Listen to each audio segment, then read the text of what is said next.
Yes. You want a license? Shh. Quick pause here. Notice how the judge immediately zeroes in on insurance. That's not just small talk. It's a way of assessing responsibility and financial credibility, which can weigh into courtroom decisions later. What do you think?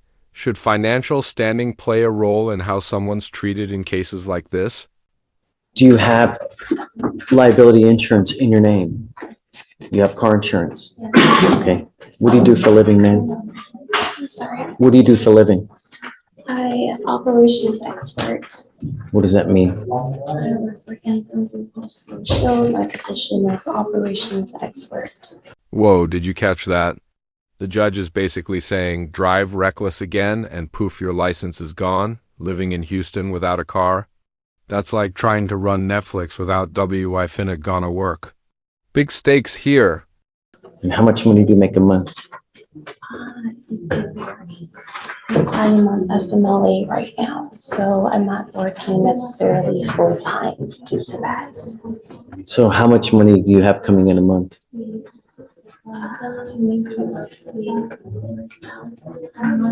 Okay, we're going to reset your case to give you time to hire a lawyer. I want you to understand that if I find that you're driving like this, I'm going to take your privilege to drive away from you. You're going to sign an order today promising us that you're not going to drive recklessly, no racing, driving in this manner. If I find that you do, I'll tell you, living in a city as big as Houston without the ability to drive really blows. Just don't. All we want our streets to be safe. Do you understand me? Okay. I'm going to have you sign a reset with Ramona. After that, we'll just have you take a seat. While we get your bond conditions, we'll have you sign it, and then you'll be on your way, man. Question, Judge. If I'm not able to hire an attorney in similar position, You make quite a bit of money. You have to qualify for an appointed lawyer, be at or near the poverty line. And when you make a lot of money like you do, which is great, I can't just appoint your lawyer. We don't give them like candy because I have a limited amount. And if they can only take so many cases, and if I give you one, I might not have one for another person who really, really needs it, So we'll give you time though, and you'll have plenty of time. And remember, there's like a gajillion and one lawyers in Harris County. Negotiate with them. Say, hey, I can pay this much. 90% will put you on the payment plan, and don't take them at first blush. We negotiate with them. They say, okay, I'll charge you this much. Okay, well, I can do this much, and then I can pay as we go. A couple $100s a month, and then they'll. But remember, it's like buying a car. Don't go to a Ferrari dealership. Don't go to Bugatti. Go to what? Okay? Okay, man, please don't leave until you sign our bond conditions. And if you can file no reckless driving, no racing. Yes, Judge. Et cetera. Yes, Please. Okay, please. You speak English, ma'am? Thank you. Ma'am, you were charged with 2 counts of assault. You're facing up to a year in jail and or a $4,000 fine on each of those cases. We are going to do probable cause. You have the right to remain silent. Anything you say can or will be used against you. You have the right to have an attorney present. If you cannot afford one will be appointed to you, ma'am. On November 29th, 2024, officers were dispatched to an apartment complex. Yikes. This isn't just a little family spat. We're talking multiple assaults, hospital trips, and a full confession. That's the kind of evidence that makes defense attorneys sweat.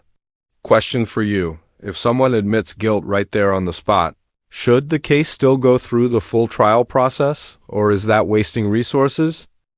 Regarding a disturbance and unknown weapon call for service. Upon arrival, the officers met with 2 complainants and a witness who advised that the defendant is their cousin. The first complainant advised that after the defendant called her downstairs, the defendant pulled her hair and pulled her to the ground. The defendant then assaulted the first complainant with a closed fist multiple times on the left and right side of her head, causing pain. The second complainant advised that after she saw the defendant kicking the first complainant's head, she attempted to stop the defendant. However, the second complainant was hit from behind by a second defendant with a closed fist on the left side of her face, and then proceeded to get assaulted by both the defendant and a second defendant, causing her to feel pain. The witness stated he was hit by the second defendant when he observed both complainants getting assaulted and attempted to separate the parties from fighting. The witness advised he saw the first defendant hitting both complainants with a closed fist and kicking them in the head and on the body. The defendant admitted to assaulting the complainants, and the officer observed visible swelling and markings on the complainant's faces. Is there a co-defendant? I couldn't see anything connected, Judge. No, Your Honor, there's no connected cases, Your Yeah, Honor. so I spoke to one of the complainants yesterday because the other one only speaks Spanish, so I can only speak to one of them. And she told me that for some reason, the police only filed charges on this defendant because she admitted to it. I believe is what happened, but also, Judge, I just wanted you to be aware that there were like major injuries sustained by the witness and one of the complainants, and they were all checked out by HFD and all were checked out by HFD, and 2 were transported to Memorial Hermann Hospital Southeast for further evaluation. I mean, serious bodily injury to where a felony can be filed? It depends, I need to request the medical records, Judge. Was alcohol or drugs, did that play a part? Not from what I'm aware of, Judge. It just seems like the defendant came to their father's home, which is where the complainants were, and then demanded that one of the complainants come outside and then she started beating on her. Is there a familial relationship? Because it's charged as just an assault. Was it a family member? So the 2 complainants and the witness are all siblings, and they're cousins with this defendant and the 2 others that were involved on the other hand. Yeah. So it is a family relationship, Judge. The complainant does want no contact and she wants restriction. Okay. Ms. Moreno, I'm going to find that there's probable cause to go forward with the case. I'm ordering you now as a condition of your bond not to have contact with any of the complaining witnesses in this case. Do you understand? I'm ordering you not to go back to this location, and I'm ordering you not to be in possession of weapons. How old are you, ma'am? You are 17 years old. Are you a United States citizen? I'm ordering you not to consume alcohol, illegal drugs, or unprescribed controlled medication. I'm going to randomly test you.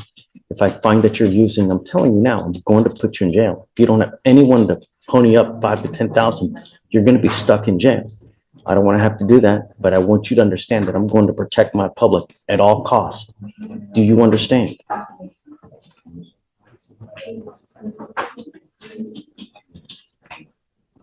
You know what? I'd like to send up for a drug test right now. Yes, sir. I'm sending you for a drug test. If you fail the test, if you fail to come back, I'm going to issue a warrant for your arrest. You understand? I'm going to have you go take a drug test. We're going to have you come back, and then I'm going to have you talk to a lawyer here momentarily. Do you understand? Come back, because if you don't, I will issue a warrant, man. Okay, just take a seat, man.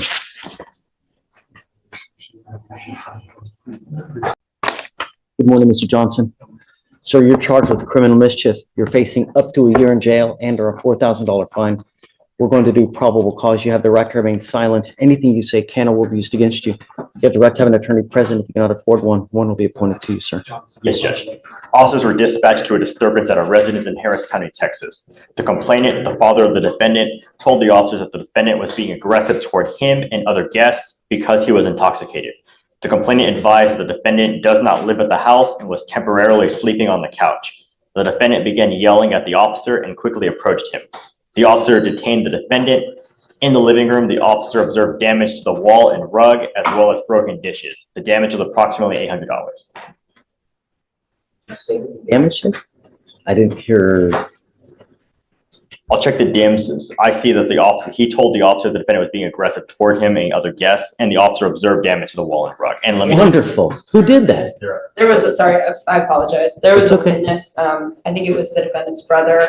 So the complainant, the owner of the house, had stepped out of the house. And then while he was out, the witness, the brother, observed the defendant, break dishes and punch holes in the wall.